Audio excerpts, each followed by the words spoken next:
Hello guys, welcome back to our channel. రీసెంట్గా నేను work purpose మీద అనంతపురం నుంచి కర్నూలుకి అయితే వెళ్ళడం జరిగింది. సో దానికి సంబంధించిన ఒక మినీ బ్లాగ్ అయితే షూట్ చేశాను. అండ్ ఆ కర్నూలుకి వెళ్ళే ముందర నేను ఈ హోటల్ ప్రైమ్ ల్యాండ్లో రూమ్ అయితే బుక్ చేసుకున్నాను. హోటల్ ఎలా ఉంటుందని చెప్పేసి అనుకున్నాను, కానీ అక్కడ వెళ్తే ఓకేగా ఉంది. లైక్ 2 స్టార్ రేంజ్ అని చెప్పేసి అనుకోవచ్చు. హోటల్ రూమ్స్ అయితే చాలా డీసెంట్గా ఉన్నాయి అండ్ అట్మాస్ఫియర్ కూడా చాలా మంచిగా అనిపించింది. అండ్ వెళ్ళగానే ఫ్రెష్ అప్ అయిపోయి ఈ శాండ్విచ్ అయితే ఒకటి పట్టునే వేసేసాము. అండ్ దాని తర్వాత నైట్ అయితే ఫుడ్ తినడానికి ఈ కిందే ఉన్న ప్రైమ్ ల్యాండ్ కిచెన్కి అయితే వెళ్ళిపోయామన్నమాట. అండ్ ఇక్కడ కూడా ఫుడ్ కూడా పర్లేదు అనిపించింది.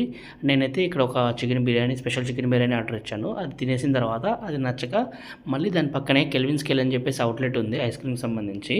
సో అవుట్లెట్లోకి అయితే దూరేసాను. అక్కడ దూరేసి ఒక చీకు ఐస్ క్రీమ్ అయితే తీసుకున్నాను అనమాట. ఓకే, టేస్ట్ అయితే చాలా మంచిగా అనిపించింది. సో అది అయిపోయిన వెంటనే వెళ్ళి స్లీప్ అయితే చేశాను. అండ్ మార్నింగ్ అయితే త్వరగా లేసేసి ఆఫీస్కి అయితే రెడీ అయిపోయాను అనమాట. సో ఆఫీస్ అయితే ఇక్కడ నుంచి ఒక 2 కిలోమీటర్స్ అయితే ఉంటుంది. నా కొలీగ్ని అయితే పిలిచాను, తనైతే వస్తున్నా అని చెప్పాడు. ఆ గ్యాప్లో బ్రేక్ఫాస్ట్ అనేది వేసేసి అలా కొండారెడ్డి బ్రిడ్జ్ పైన నుంచి ఆఫీస్ అయితే వెళ్ళడం జరిగింది. ఈ కొండారెడ్డి బ్రిడ్జ్ నుంచి నా ఆఫీస్ వచ్చేసి జస్ట్ ఒక 600 మీటర్స్ డిస్టెన్స్లోనే ఉంటుందన్నమాట. సో అలా కొండారెడ్డి బ్రిడ్జ్ దగ్గర ఒక రౌండ్ అయితే వేసేసాను. సో దీనికి సంబంధించిన ఫుల్ వీడియో నేను అప్లోడ్ అయితే చేశాను, చూసేయండి. సో ఫైనల్లీ ఆఫీస్కి రీచ్ అయిపోయిన తర్వాత ఈవినింగ్ వరకు అక్కడే వర్క్ చేసేసుకొని ఈవినింగ్ బ్యాక్ టు నెల్లూరు అనమాట. సో ఈ కొండారెడ్డి బ్రిడ్జ్ సర్కిల్ నుంచి ఇంకోసారి రౌండ్ వేసుకొని బస్ స్టాండ్కి అయితే వెళ్ళిపోయాను.